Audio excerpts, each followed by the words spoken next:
a Rádio Sintel, a melhor programação da sua rádio web.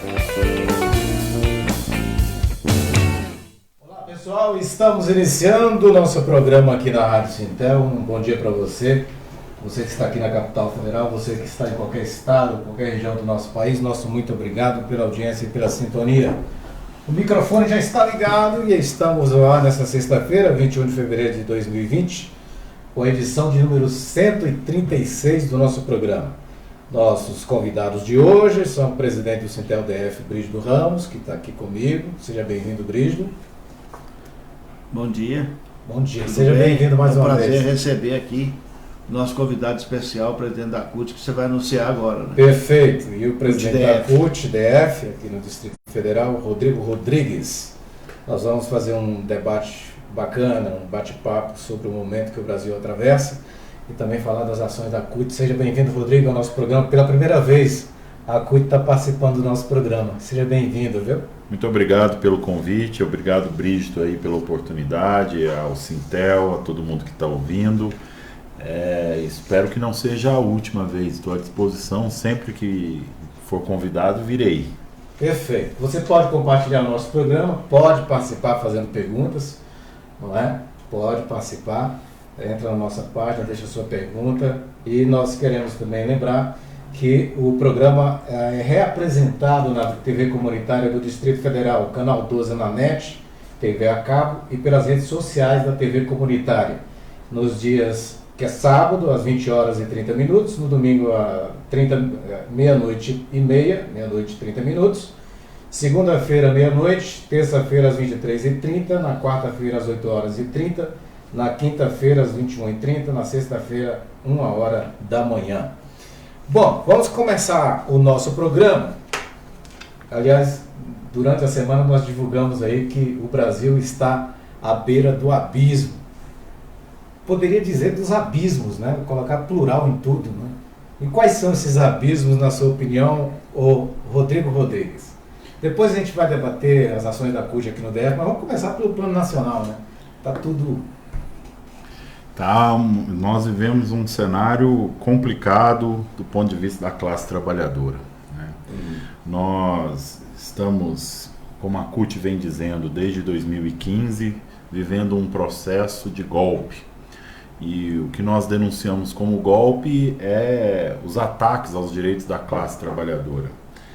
Então, o que estamos assistindo é um sistemático projeto de destruição do Estado brasileiro, dos serviços públicos brasileiros de uma forma geral, das empresas públicas que são importantíssimas para a nossa soberania e para a nossa riqueza, e dos direitos mais básicos dos trabalhadores. Tivemos uma reforma da Previdência que praticamente impossibilitou que a grande maioria da classe trabalhadora conseguisse alcançar a aposentadoria, isso sem contar na destruição da toda a seguridade social que a Previdência representa, como seguro-desemprego, enfim, várias seguranças que o trabalhador tinha.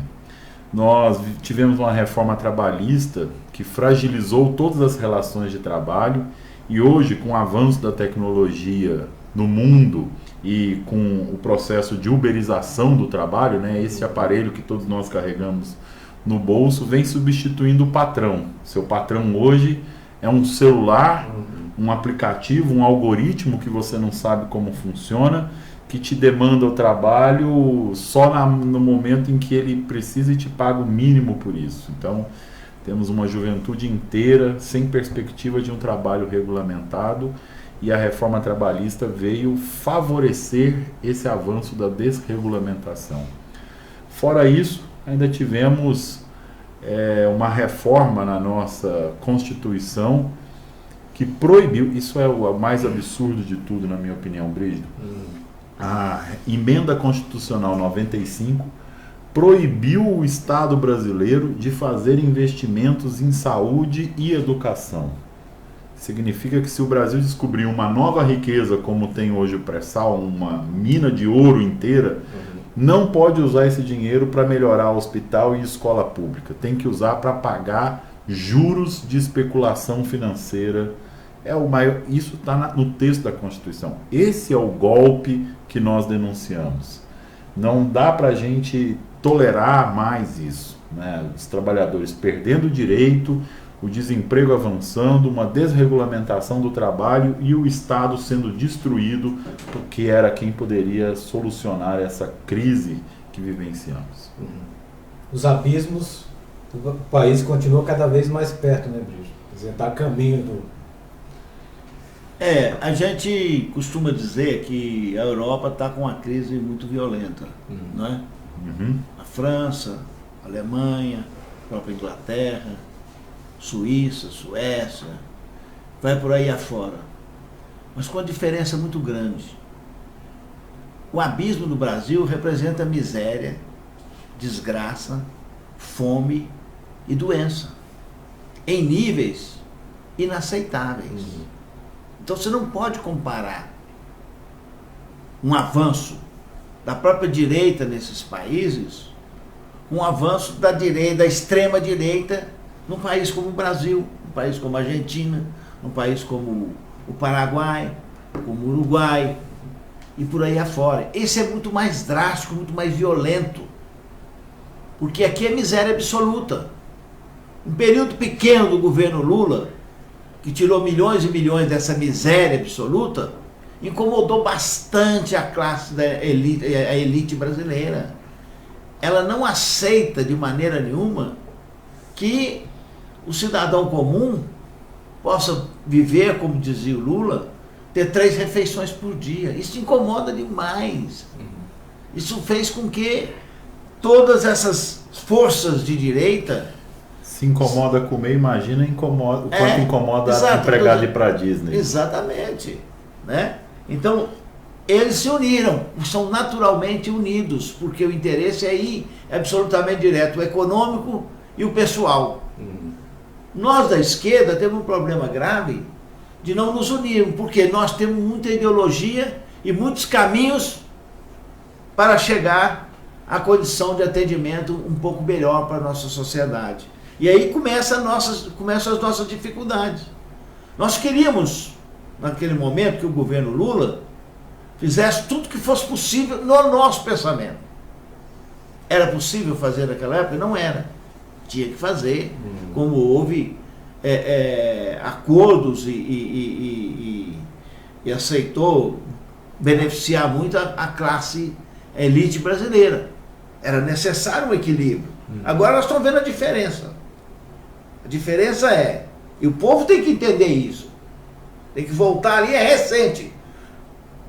Porque por muito que nós criticamos, por exemplo, o Getúlio Vargas, mas o Getúlio Vargas implantou uma ideologia trabalhista no país, implantou uma estrutura trabalhista, mas não vamos voltar lá atrás, porque essa juventude não sabe o que é isso. Nós vamos falar aqui do Lula, que estava aqui agora, recente, e vamos comparar a situação dos trabalhadores, porque os trabalhadores brasileiros são os desempregados também. Os desempregados também são trabalhadores. Eles só não estão na ativa, porque não tem emprego. E as condições nas famílias? Né? E agora, com essa reforma da Previdência, nós não sentimos ainda, mas nós vamos sentir. Eu sou do tempo em que vários velhos viviam às custas dos filhos, ou de qualquer outra coisa, ou vivia na rua. Você viu que com o longo do tempo, com a Previdência, foi estruturando, não sei o quê, desapareceram praticamente os velhos, passando fome, pedindo esmola, porque tinha um benefício. Esse benefício vai acabar. E nós vamos ter o jovem e o velho pedindo esmola no Brasil no futuro bem próximo. Bem próximo. Porque eu vi agora a TV Globo anunciando a greve geral na Grécia. Qual é o assunto? Previdência. Eles publicaram, acharam bonito aquela greve na Grécia, né? Mas quando se fala aqui, eu falei, poxa, nós não conseguimos fazer uma greve aqui que deveria ter sido feita contra essa reforma absurda, né?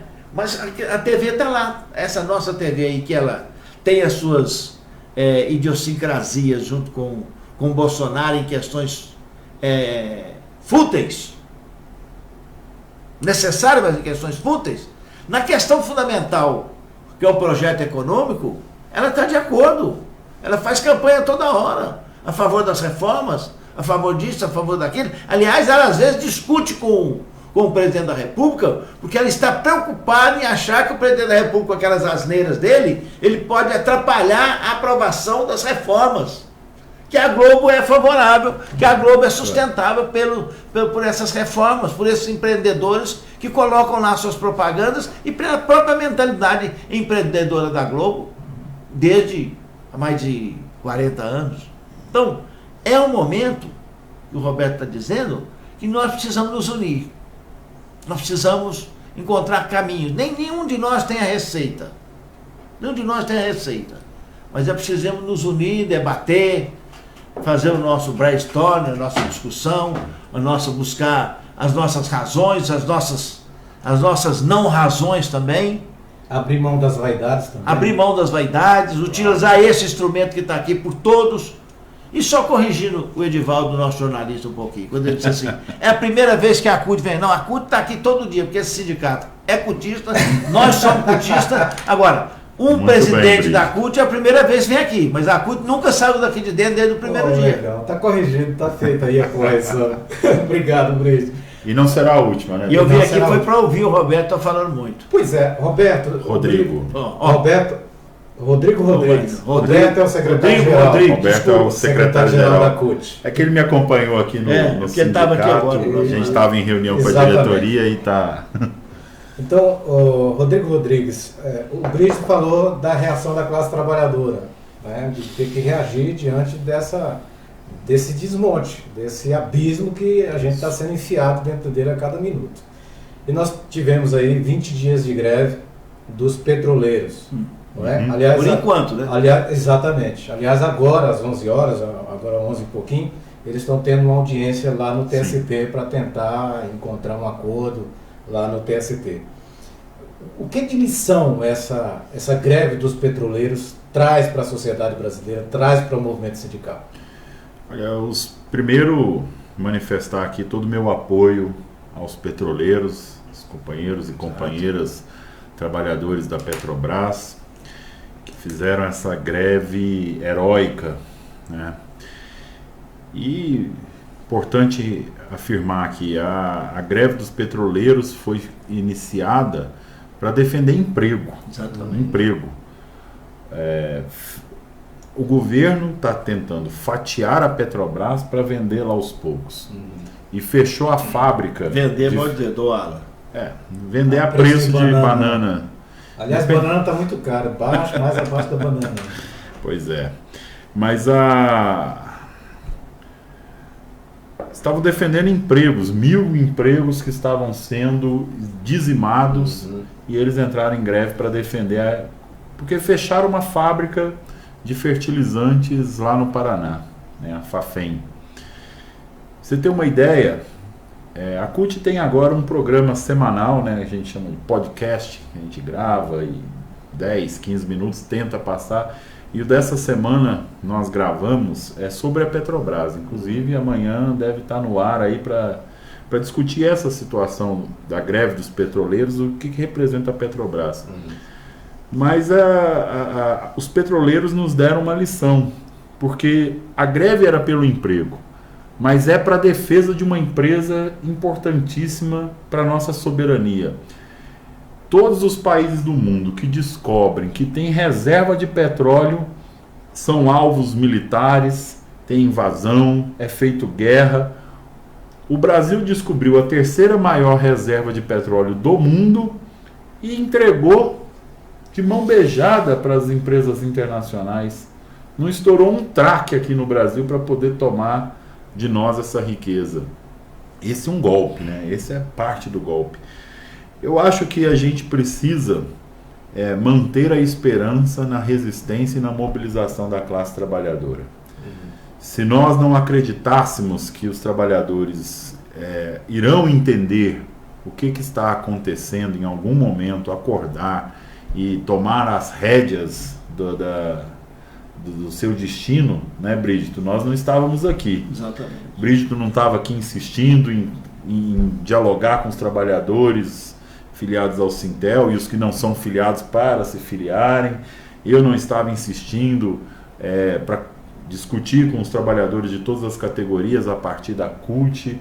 Nós precisamos acreditar e estamos diariamente fazendo esse debate. Temos um desafio outro agora, que são esses trabalhadores da desregulamentação total, que estão contratados por aplicativo, seja dirigindo o carro, seja entregando comida, e agora outras modalidades de trabalho também estão passando a ser geridos por aplicativos. Nós precisamos conversar com esses trabalhadores e é uma coisa complicada, né? Assim, esses garotos que ficam nessas bicicletas e mochilas coloridas, eles estão ali tentando ganhar um troco do dia e viver a sua vida. Não se reconhecem nem mesmo como trabalhadores porque não reconhecem aquilo como um emprego, né? A noção de emprego que nós temos, regulamentado, formal, da carteira azul, está sob ataque severo. Vem aí uma proposição de nova forma de contratação, que é a contratação verde e amarela, que ainda é melhor do que essa de aplicativo, né? Mas é uma desregulamentação de direitos conquistados por 100 anos. Então, é um momento de muito ataque, é um momento de muito retrocesso para a classe trabalhadora, mas, como diz lá a música, maré calma nunca fez bom marinheiro, né, Brígido? Exatamente. Então, vivemos uma tempestade... Nem surfista. Pois é, então vamos aprender a navegar nessa tempestade e surfar na crista dessa onda. Exatamente. Isso é uma linguagem jovem. Eu acredito que a gente vai encontrar um caminho, a gente vai encontrar uma solução. Acredito no que o Brígido falou aqui, a solução é dialogada, é coletiva, é construída coletivamente e estamos aqui para insistir, né? Resistir e insistir. E acho que o que não dá é para a gente se calar e aceitar. Nos anos 90 foi muito isso, né, Brígido? Quem viveu os anos 90, dos ataques severos do Fernando Henrique, era isso. O sindicato falava e parecia que tinha cera no ouvido do trabalhador e não acreditava no que a gente estava falando. Mas insistimos, não paramos de falar um minuto. Os anos 2000 transformaram, a gente teve outra realidade, outra conjuntura, avanço de direito, avanço social, avanço de inclusão. O Brígido falou aqui, os governos que o Lula fez, que a Dilma fez, foram governos em que nós estávamos na crista da onda. Mas agora estamos tomando um revés. Vamos insistir, vamos continuar falando, vamos conversar com cada trabalhador e dizer, olha, a solução não é individual, não adianta se entregar por um algoritmo, não adianta se entregar por qualquer emprego sem direito, a gente precisa avançar e conquistar. Perfeito. Eu quero mandar um abraço aqui para os nossos amigos internautas que estão nos acompanhando ao vivo. O Josivaldo Salles, jornalista, ele está acompanhando ao vivo lá na cidade de Carolina, no Maranhão. Alô, Josivaldo, um grande abraço para você, meu irmão. O Josivaldo é das antigas, né? E a Carolina é a terra do Walter Machado, que foi presidente do Sintel DF. Maravilha. Ô, Josivaldo, um grande abraço para você aí. Ele é comunicador de televisão, de rádio lá em Carolina. O José Soper, jornalista aqui de Brasília. Opa! Está acompanhando ao vivo. Obrigado, meu colega, José. Professor também. Exatamente. Um abraço, hein, Soper. Muito obrigado pela audiência. A Aurilene Lucena acompanhando a gente. Dizendo aqui, bom dia para vocês, excelente entrevista, parabéns. A Aurilene está mandando um oi aqui para todos nós, né? Obrigado a todos que estão aí nos acompanhando, podem compartilhar o programa, se quiser fazer alguma pergunta também, ao vivo aqui com a gente. Ô, Rodrigo... Só um minutinho, por falar dos petroleiros, sim. Desculpa, essa audiência que está acontecendo agora, ela mostra a força dos petroleiros. Perfeito. É importante quem conhece TST, quem conhece a estrutura brasileira, quem conhece o ministro que está tratando disso, que é o Ives Ganda, sabe o seguinte, ele deu uma sentença violenta contra todos os sindicatos petroleiros, a FUP e todos os sindicatos envolvidos, e mesmo assim os petroleiros não arriaram. Se aquilo ali é aplicado, é para falir todos os sindicatos petroleiros. Já aconteceu isso uma vez, né? No governo Itamar Franco. o Itamar concordou com a proposta da Petrobras e o presidente da Petrobras reagiu contra o presidente da República. E houve uma greve dos petroleiros, mas naquele momento um procurador, que eu até conheço ele aqui, deu uma sentença violenta que os petroleiros gastaram aí 10, 15 anos para tentar resolver, porque não tinha como pagar aquilo. Mas o que acontece? Estou falando que é a importância e a força dos petroleiros. O ministro, que nós sabemos quem é, de onde vem e para que quer. Ele é autor de mais de 100 das propostas da reforma trabalhista, no escritório dele, dentro do TST. Né? Ele deu a sentença para quebrar os petroleiros. Os petroleiros reagiram e disseram, não vamos aceitar, vamos recorrer para o restante dos ministros do TST e vamos continuar a greve. O que acontece? Hoje nós estamos tendo uma audiência que não era para estar acontecendo, a não ser pela força dos petroleiros. Perfeito. Quantos Isso é muito importante. Isso é muito importante saber como eles organizaram, né, como eles foram ampliando, de uma causa absolutamente justa, que é a causa, além de 1000 empregos, é a causa da questão do fertilizante brasileiro, colocando para toda a sociedade brasileira. Né? Você vai fechar. É a única fábrica. Fecha aquilo ali, o que acontece? Vai comprar só do exterior. Exatamente. Só do exterior. É mais uma maneira que essa política que está aí do Guedes. Porque a política está aí é do Guedes. Né? E nós podemos dizer que é o Guedes Globo, porque a Globo também é favorável a isso. Ela não fala uma linha contra os venenos que estão sendo espalhados na agricultura brasileira e por aí afora. Né? Então é importante e a gente tem que aplaudir os petroleiros por chegar nesse ponto, criarem a possibilidade de uma audiência depois de uma sentença dura do ministro do TST e ele mesmo chamar e aceitar uma audiência para ver como ter uma saída para isso. O que mostra que todos aqueles argumentos falsos que foram colocados na própria sentença dele eram falsos e a razão está mais uma vez com os petroleiros e parabéns aos petroleiros. Nós convidamos, né, nós vimos trazer, viu, Brígido, trazer um petroleiro aqui, mas em razão da audiência não foi possível. Nós tentamos ontem, hoje, mas não conseguimos. Agora você é professor da área de educação. Isso. Professor de História da Secretaria de Educação. Perfeito. Como, Rodrigo, nós podemos trabalhar essa juventude, os adolescentes, nas escolas, no movimento sindical, para que essa juventude, enfim, se engaje nessa luta contra a exploração e por um país mais justo? Eu acho que eu aprendi na sala de aula, nos anos que eu leciono, é que você precisa ouvir a juventude. Eles têm muito a nos dizer. Nós temos muito a contribuir, temos experiência, vivenciamos muitas coisas, mas a gente não consegue transmitir isso automaticamente.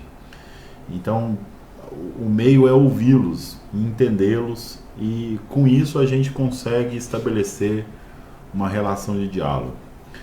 A gente vive um momento em que todos os estímulos que essa geração recebe são do individualismo. Né? Tudo gira em torno da discussão do individualismo. E utilizando muito isso. Olha, gente, a gente tinha até alguns anos atrás, né, Brígido? Era um número de telefone e atendia uma família inteira, né? O sindicato tinha, talvez aqui há 20 anos atrás, uns 2 ou 3 linhas de telefone, né? Eu me lembro que para você conseguir uma linha de telefone era uma luta, né? Isso aqui veio para nos enfiar, estamos aqui o tempo todo individualizados, vivemos uma vida própria aqui dentro desse aparelho, isso domina a nossa vida, é o nosso despertador, é o nosso banco, é o nosso... A menor função que isso aqui faz é telefone, né? Os estímulos são muito fortes para o individualismo. Então, acho que a gente tem que ter paciência, conversar, dialogar com essa juventude e explicar que o caminho é o coletivo. Talvez as soluções que nós encontramos nas nossas épocas não sejam as que atendam à demanda desses jovens, mas que tem que ser coletivo. e que tem que ser para o coletivo, não pode ser individual. Individual, o capitalismo está ganhando, está levando e está fazendo valer e vai nos isolar e vai nos dominar. Então, acho que as respostas que serão dadas para todos esses ataques, esses problemas que estamos enfrentando, pode ser os mesmos que nós demos. Pode ser o fortalecimento dos sindicatos, dos partidos de esquerda, pode ser o dos caminhos de grandes mobilizações, mas seja coletivo e seja construído. E para isso, dialogar e ouvir o que é essa juventude, qual é o anseio que eles têm. Quais são suas demandas, pois né, é. Rodrigo? Rodrigo, vamos trazer um pouco Senão, agora. o que acontece aí é que você que é professor de história conhece bem, quando surgiu a figura do Hitler, o nazismo na Alemanha, né, a juventude imediatamente abraçou, né? E depois ela se expandiu para a Itália e tem um movimento espetacular na Inglaterra, em que aquele movimento nazista chegou na Inglaterra. E eles resolveram fazer uma passeata para atravessar o bairro dos judeus, para destruir. E 1 milhão de ingleses saíram na rua e bloquearam os nazistas e defenderam o bairro judeu. Imagina, aquilo antes da Segunda Guerra Mundial. Não é? Movimento popular, não tinha rádio, não tinha praticamente nada, não tinha isso aqui para você mobilizar. Né? Tinha um WhatsApp. E foi 1 milhão de pessoas. 1 milhão de pessoas. Né? E bloquearam. E os nazistas foram erradicados na Inglaterra.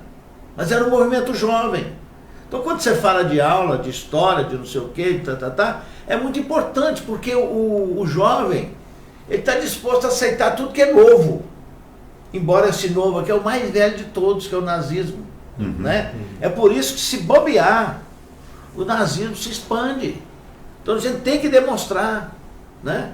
Você hoje vê alguém que está na presidência da República falando que não houve tortura, nem desafiou lá a Alemanha, que a Alemanha não teve como é que chama?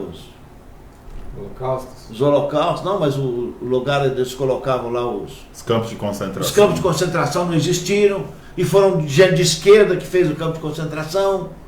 Então, o cara se dá ao direito de falar contra tudo que é da história.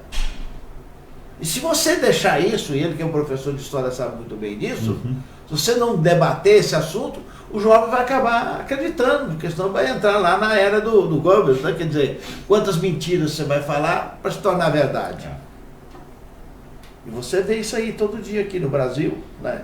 Você vê que a coisa não é fácil. A esquerda perdeu a eleição no Uruguai. Um cara de centro. O Uruguai, que estava mais avançado que a esquerda, com o exemplo total do Mujica, né? Um cara excepcional. Um cara uma referência, né? Referência mundial. Sim. Referência de exemplo moral, que é o que eles gostam de falar, de exemplo moral, como se fosse apenas o efeito moral.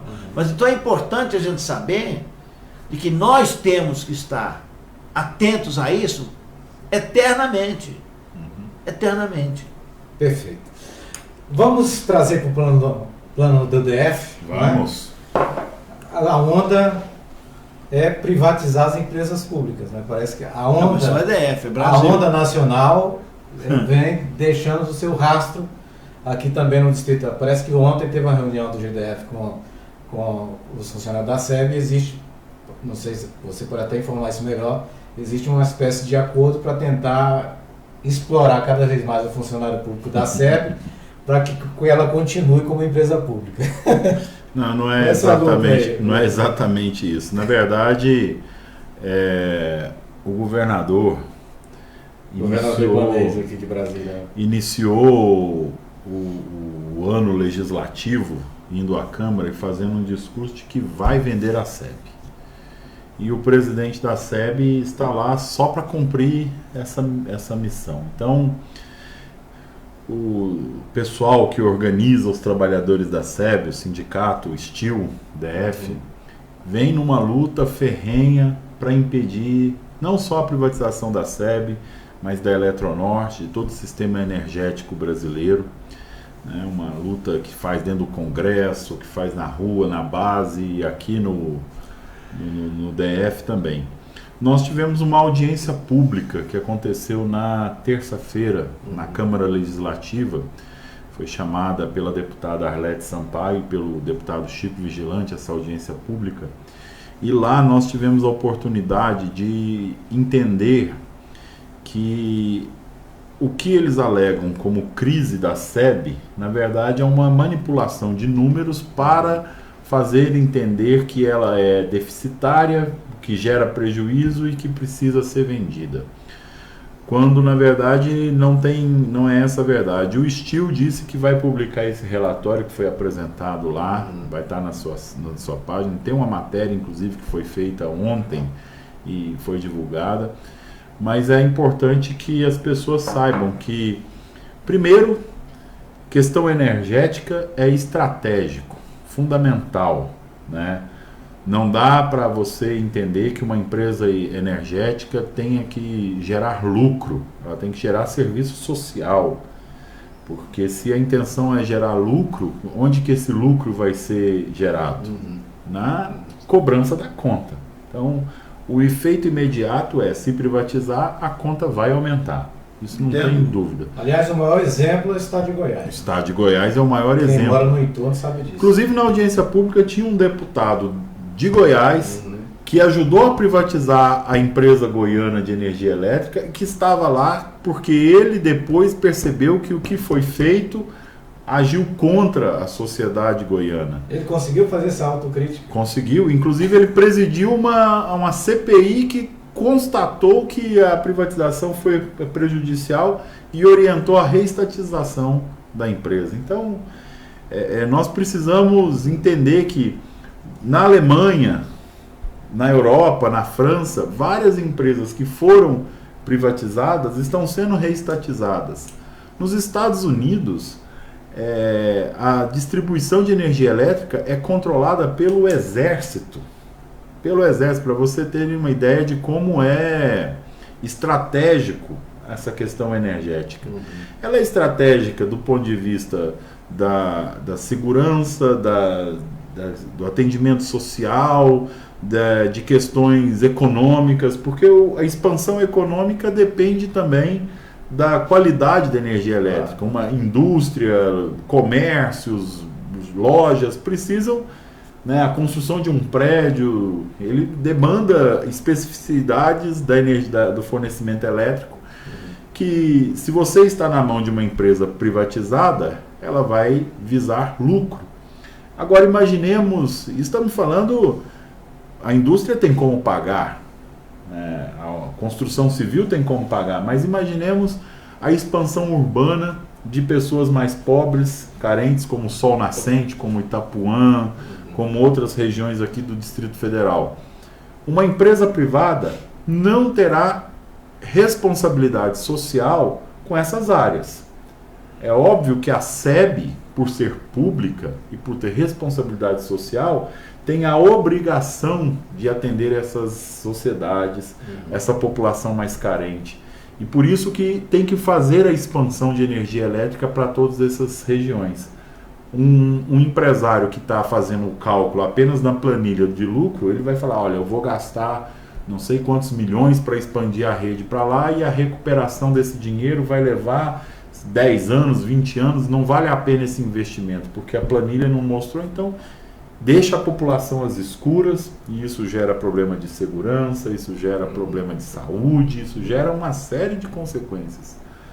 Então, nós estamos numa luta, junto com o STIL, para dizer para toda a sociedade, o espaço aqui é importantíssimo, é muito bom poder falar aqui, porque imediatamente nós temos o aumento da conta, mas nós temos questões estratégicas de soberania, questões sociais importantes que não podem ser entregues na mão de interesses econômicos de empresas privadas. A SEB tem que ser pública porque ela tem que atender a população, é um patrimônio de Brasília. E nós, da Rádio Sintel, né, Brice, fizemos esse debate em Já 2 fizemos momentos com o pessoal do Steel, não é? Estamos apoiando. E é uma luta de todo mundo, né, Sabemos Brice? o que é privatização muito bem, né? Vocês, mais do que ninguém, sabem que privatizar não melhora serviço, né? Piora o serviço. Quer dizer, o que acontece? Você, em todo o serviço, você tem o atacado e o varejo.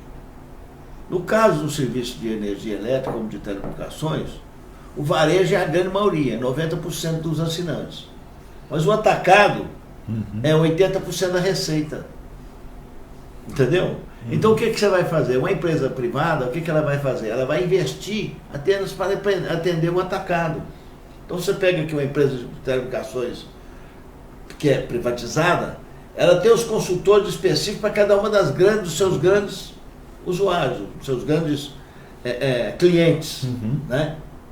E aí é o que vai acontecer, né? Agora, o que está acontecendo hoje em Brasília? E nós vimos um grande debate há pouco tempo sobre apagões ali, apagões aqui, apagões acolá. E o presidente da SEB foi no programa da Globo aí, o Bom Dia DF, sei lá como é que foi. E no final ele falou, olha, isso está acontecendo, vai piorar, porque temos que privatizar e a SEB não tem dinheiro para dar manutenção. Ou seja, ele estaria a serviço único e exclusivamente, e nós sabemos que piorar a qualidade do serviço faz com que a população se torne contra a SEB estatal. Diminuir a quantidade de pessoas que trabalham na rua para atender. Exatamente, né? Exatamente. Isso tudo é feito assim. Então é preciso ficar atento, é preciso que a gente dê esse aviso à população. Porque hoje, quem está administrando a SEB tem o único interesse exclusivo de privatizar. E para levar a privatização, vão piorar os serviços, para que a própria população fale, isso aqui tem que mudar mesmo, porque esse serviço está uma porcaria. Né? Aí eu costumo, quem fala isso, fala assim, tem que privatizar para melhorar. Eu falo, então você está satisfeito com sua empresa telefônica, né? Ninguém reclama da empresa que presta serviço telefônico. Eu acho que é legal a gente... Porque foi privatizado com esse discurso. É só a gente ter uma ideia, por exemplo, a gente tinha grande debate que existia no mundo das telecomunicações, era a telefonia fixa, né? Que era o telefone fixo. Não tinha telefone fixo na sua casa, não tinha ali, não tinha aqui, não tinha acolá. Hoje nós temos, e cada vez mais desde a privatização, o número de telefone fixo diminuiu, a expansão da telefonia fixa acabou. Se não tivesse surgido o celular e o celular pré-pago, as empresas tinham sido reestatizadas. Porque o que sustenta hoje, apesar de ser a base ainda, o fixo para fazer os Wi-Fi da vida, é exatamente o celular pré-pago. Em determinado momento ele era 90%. Hoje, quer dizer assim, não é mais pré-pago, mas você fala que o controle, que você tem uma conta fixa, ele é pré-pago. O outro serviço é pré-pago. E esse serviço não dá lucro para a empresa de telecomunicações. Por isso que ela fica atenta ao grande usuário. A disputa da conta do Banco do Brasil, do governo, do não sei o quê, que é a disputa que está hoje no meio do setor de telecomunicações. Né? Perfeito. Não, só em relação a... E o lucro, se porventura vier, não vai ser mais socializado. Esse é outro ponto importante que tem que ser discutido quando você está dizendo assim, bom, descobrir agora, depois de 50 anos, que a SEB dá prejuízo, né? E ninguém olhou onde o lucro da SEB foi, para onde foi, porque a SEB hoje não é uma empresa apenas de distribuição de energia, ela é também geradora de energia. E hoje, quando eu coloco essa discussão aí, a parte geradora que ela comprou não está nesse mercado aí, não está dentro das contas para a sua falência, entendeu? Ela tem lá em Corumbá, não sei o que, ela investiu muito aí e é proprietária de geração de energia. Então você isola só a distribuição, que no Distrito Federal é como um grande centro São Paulo. Como é que você vai dizer? Se a empresa de energia elétrica no Distrito Federal não der lucro, não vai dar em lugar nenhum do mundo. Né? Porque o poder aquisitivo aqui é maior, né? A facilidade para se implantar é maior, né? Para se distribuir. Então é uma balela isso. Perfeito.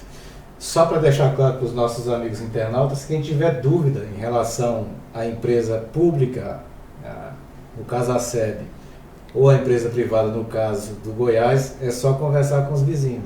Né? Exatamente. É ir em Santo Antônio, é ir em Valparaíso, Novo Gama, e saber que tipo de serviço é prestado à população.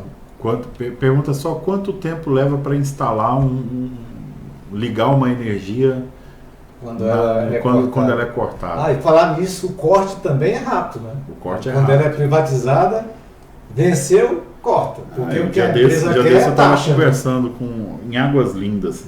A pessoa pediu para ligar a energia, porque mudou um mês quase.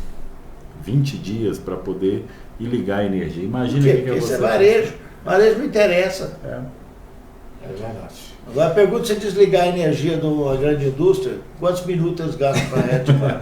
Porque aquilo é renda. Mas desliga da grande indústria? Pois é, se acontecer um acidente, que acidente acontece. Sim. Aí eles trabalham dia e noite ali para botar aquilo no não, porque aquilo ali é receita. Claro. Receita violenta, concentrada. E é quem tem grana, né? Lógico. Fica em segundo plano. Por isso que a empresa tem que ser pública, porque o interesse é social. Vamos falar das outras ações que a CUT está desenvolvendo e articulando aqui no Distrito Federal, Rodrigo? Olha, aqui no Distrito Federal, como em todo o Brasil, a CUT tem uma agenda de lutas que imediatamente mira no dia 18 de março. Né? Nós tivemos congresso no ano passado, a CUT Nacional, e todos os estados elegeram novas direções, e no Congresso nós tiramos uma série de lutas que são emergenciais e outras de médio e longo prazo. A data mais emergencial e imediata que nós estamos construindo é o dia 18 de março como um dia nacional de lutas e mobilizações em defesa dos serviços públicos, contra as privatizações e as entregas das nossas empresas e a defesa do servidor público. E nesse processo nós temos outras datas que vão acontecendo e várias lutas que precisam ser travadas. Então, temos o 8 de março, que é o Dia de Luta das Mulheres, que está sendo construído em todo o Brasil, aqui no Distrito Federal também está sendo construído. Inclusive, vai sair um movimento do Parque da Cidade. Exatamente.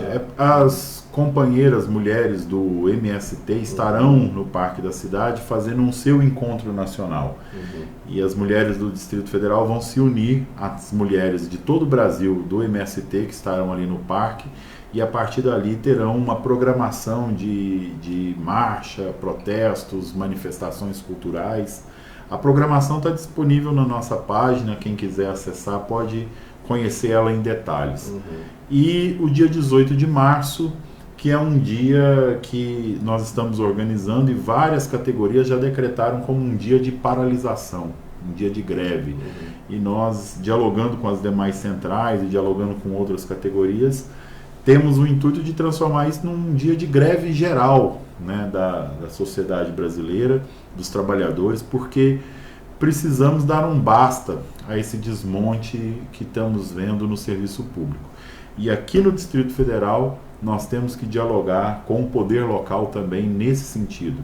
Não dá para vender a SEB, não dá para vender a CAESB, não dá para continuar tratando o servidor público como ele é tratado. E seja o servidor concursado, aquele que tem a sua lógica de contratação por um estatuto próprio, ou seja aquele que presta serviço terceirizado para o Estado. Porque nós temos uma realidade aqui no Distrito Federal cruel com os trabalhadores que prestam serviço para o GDF, com atrasos de salário, com falta de pagamento de direitos, porque as empresas que são contratadas alegam que o governo não repassa o recurso, o governo alega que repassa o recurso e a empresa não cumpre o compromisso, e quem fica prejudicado é o trabalhador. Nós temos que dar um basta nisso, não dá para tolerar mais esse tipo de manipulação dos trabalhadores, porque muitas vezes o que acontece é que temos empresários inescrupulosos que querem usar o trabalhador para pressionar o governo para melhorar o seu contrato. E aí deixam de pagar para não fazer. Outras vezes é atraso em repasse mesmo do governo para as empresas. Então esse tipo de relação não pode prosperar, porque quem paga a conta acaba sendo o trabalhador. Como é que é a relação da CUT do Distrito Federal com o governo do DF? Olha, o governador até o presente momento não nos respondeu. Né? Nós temos insistido em ter uma audiência com o governador para podermos colocar a nossa agenda de reivindicações para a classe trabalhadora, mas ele não nos deu resposta.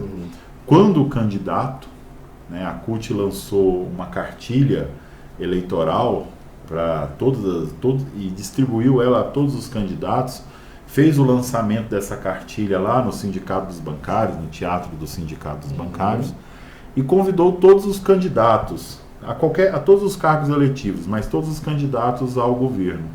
O atual governador esteve lá, recebeu a nossa cartilha, usou o microfone e falou que tinha compromisso com tudo aquilo que a CUT estava defendendo. Depois que foi eleito, parece que a cartilha desapareceu e ele não está entendendo. Quando eleito, quando tomou posse, nós reenviamos a cartilha, lembramos ele que ele tinha assumido esse compromisso e pedimos a ele uma audiência. Ele não nos respondeu, não nos atendeu. Nós estamos com uma situação em que os servidores do Distrito Federal já estão indo para o 6º ano de congelamento salarial. Temos 6 anos em que o salário dos servidores de todas as carreiras do DF estão congelados. Isso está gerando uma situação de muita angústia para todos os trabalhadores, isso está gerando uma situação de tensão e pode acabar, se mantendo essa postura de não querer fazer o diálogo, caminhar para um processo de uma greve de várias categorias. Né? E aí, a greve do serviço público não é desejada para ninguém, porque isso atinge toda a sociedade, né? Atinge toda a comunidade do Distrito Federal. Eu acho que precisamos encontrar um caminho para melhorar, fora a questão do desemprego.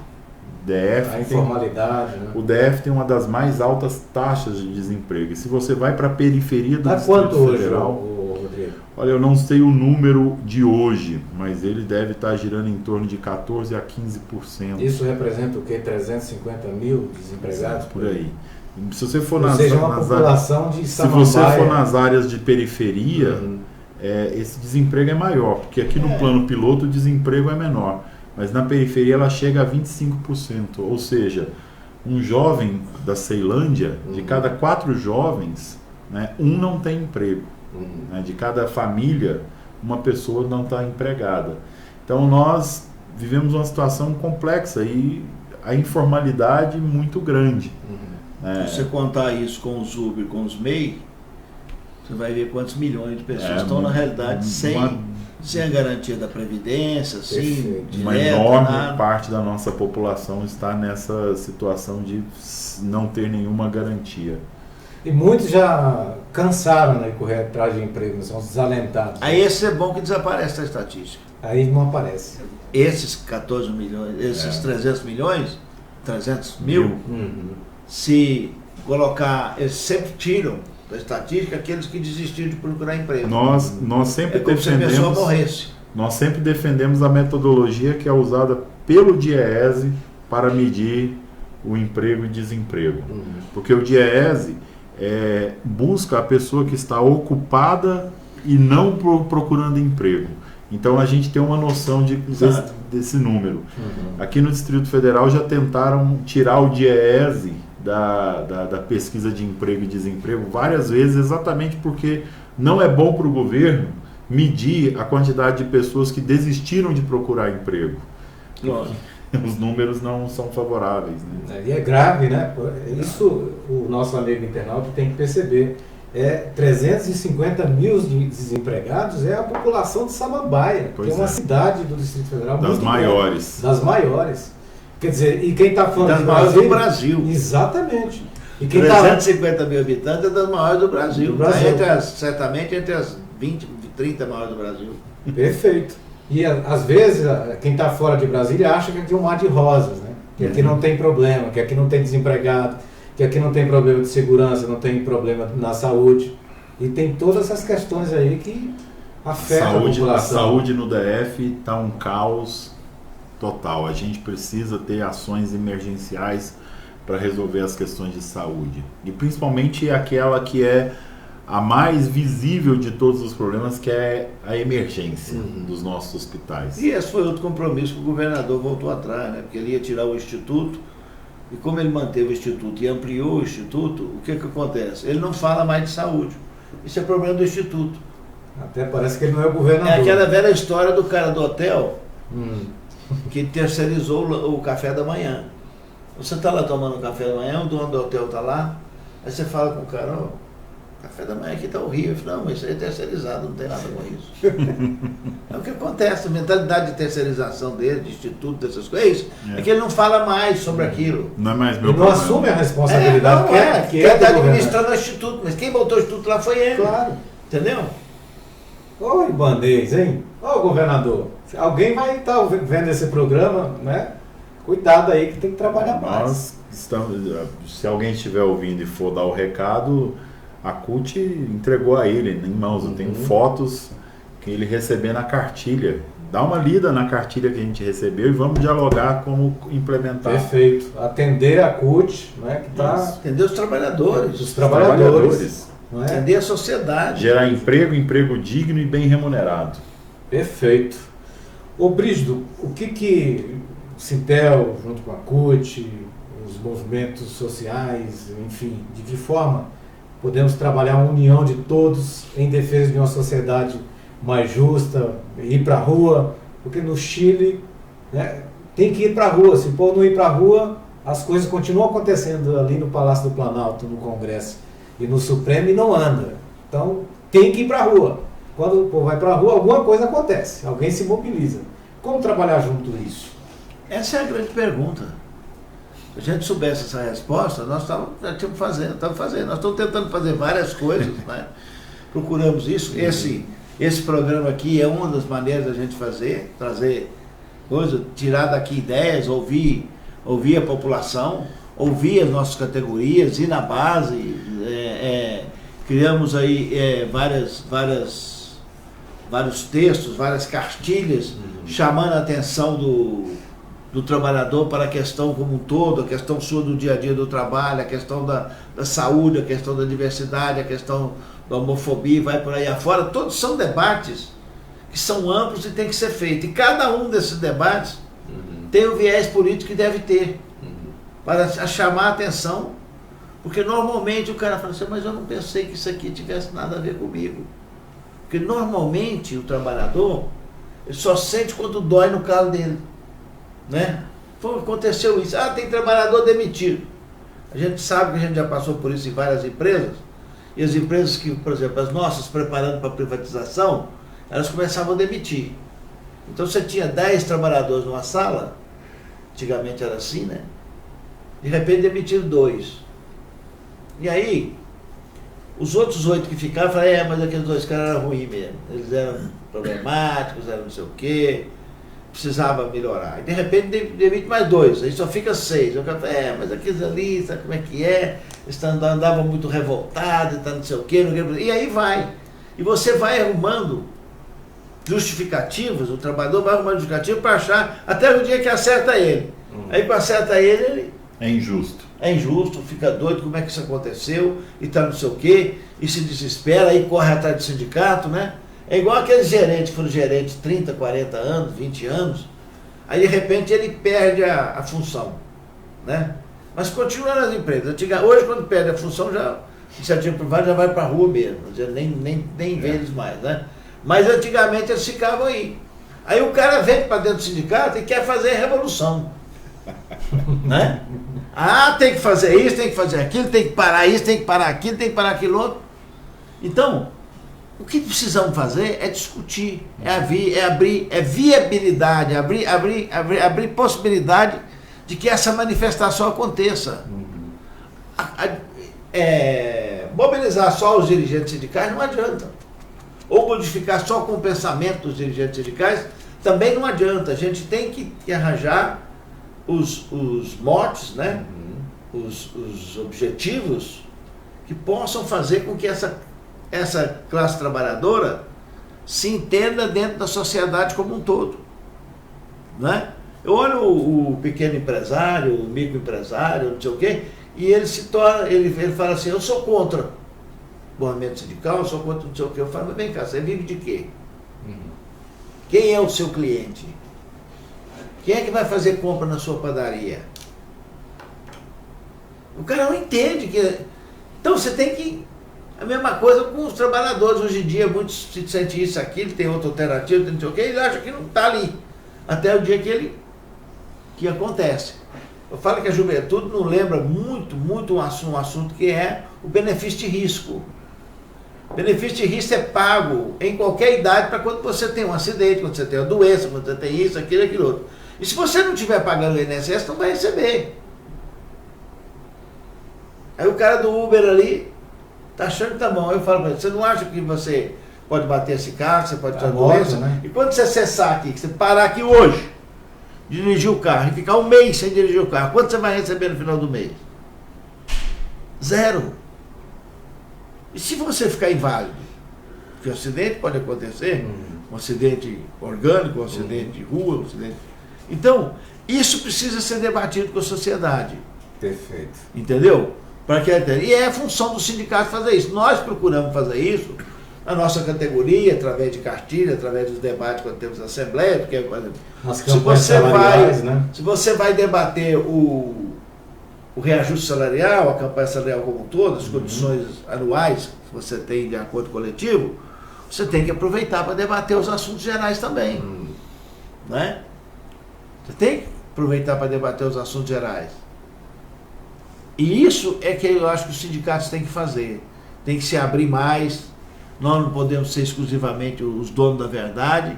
E temos que abrir oportunidade para que a classe trabalhadora como um todo se enxergue aqui dentro e veja o sindicato, e a CUT é um sindicato a nível nacional, né? E aqui a nível estadual, mas ela é.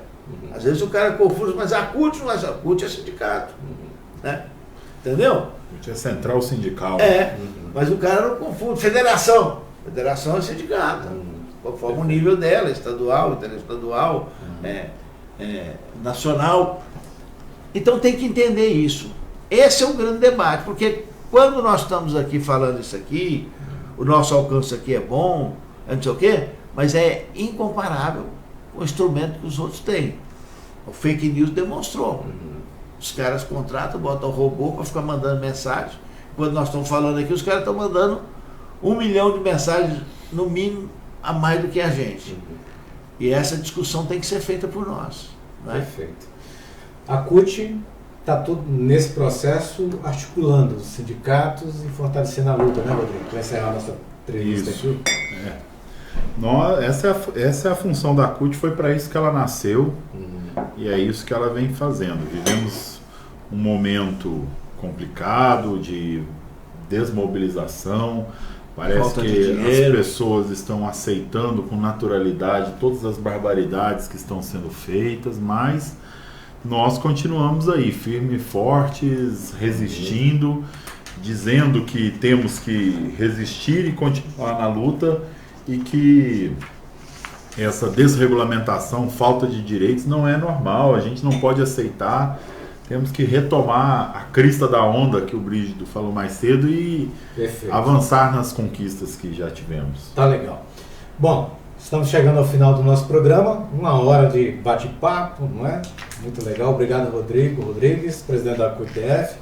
Obrigado, Brígido Ramos, presidente da CUT-DF, por participar do programa. Estamos encerrando a edição de número 136 do nosso programa. Mais de 2 anos no ar, levando informação, entretenimento e cultura aos internautas. Trabalhos técnicos do meu amigo Michel Glauber, produção e apresentação do Edivaldo Ferreira, direção geral da Rádio Sintel é do Brígido Ramos. Gente, muito obrigado a todos. Obrigado. Até a próxima oportunidade. Tamo Tchau, aí. pessoal. Um abraço.